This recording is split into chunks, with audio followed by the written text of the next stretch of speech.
Hey gang, AV here, and welcome to my review of the 1/18th scale 3D printed Battlestar Galactica Colonial Viper Mark 1. Here it is in all of its 3D glory. This is the creation of a gentleman named Robert Bergeron, who you can find in the Facebook Battlestar Galactica toy collecting groups.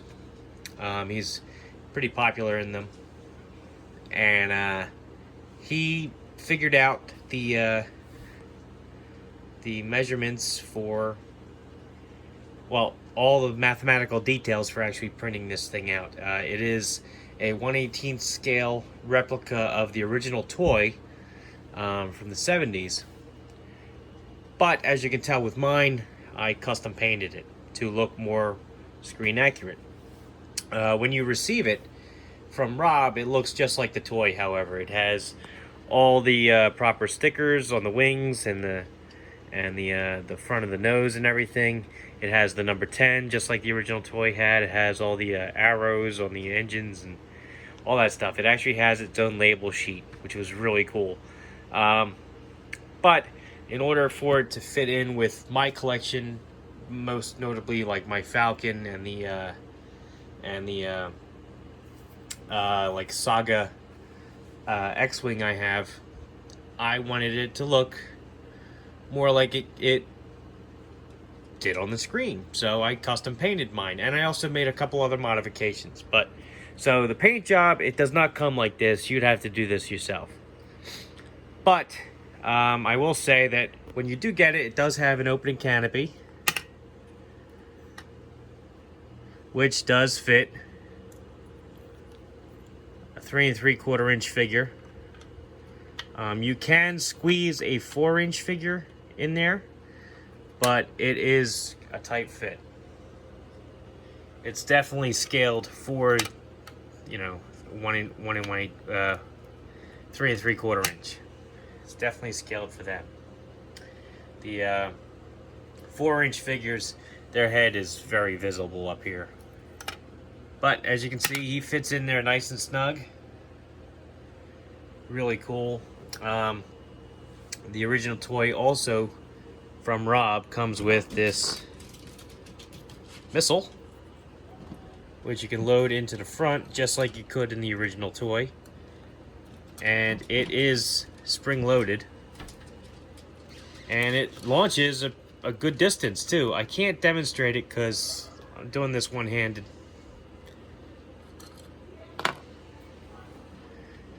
But it works pretty awesome. A couple of modifications I made besides the paint job and the weathering details and stuff like that I've put on there include these little laser blasts coming out of the guns. These are just basically modified Marvel Legends. I think they were either Iron Man or a War Machine, like boot jets from the old Toy Biz line. I had them in my spare parts bin. I cut a little bit of the like the splatter effects off so that it would be a better fit, and they do the part. I think they look awesome on there. I did have to bore out the gun barrel with my drill, however. A little scary because this is a 3D printed toy, so the plastic tolerance is a little bit non-forgiving. So I had to be very careful, got to go very slow in order to prevent cracking it. Another modification I did involves this remote here. I put engine lights in. How cool is that? And I can even change the color if I want. Pretty awesome. I got the lights. They're just basically submersible LED drink lights that I got off of Amazon. They fit in there perfect dimension wise, and I just stuck them in there with a little piece of Velcro so that I can pop them out and replace them if they burn out on me. Very, very cool. As you can see, they light up quite a bit too.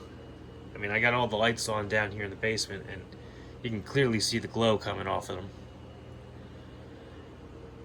All in all, this is an awesome, awesome piece, and I'm totally, totally thrilled to have this in my collection.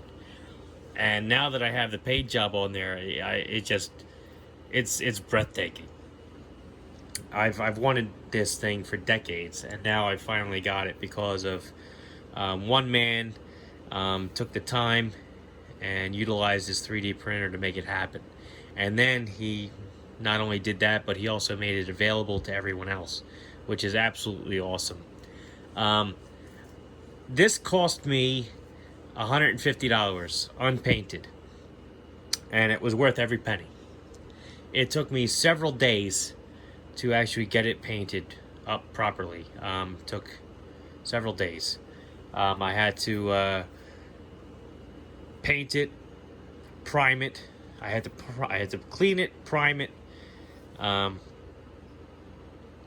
paint all the details, then mask everything, and then paint it again. Then remove all the masking, and then put all the weathering on. It was a multi-layer process, and I'm happy to say that it paid off.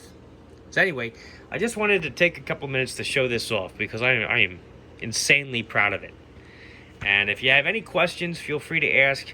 I'm going to make it a point to actually put the link to the Amazon page where I got those tea lights, just in case if you wanted them. For this project or anything else, like if you happen to have one of these off of Robert and you would like to put the engine lights in, you can follow the link and purchase them just the same way I did off of Amazon. If you have any questions, let me know. I'll do my best to answer them. And if you like this video, check out my channel. If you like what you see there, please subscribe. And as always, thanks for watching.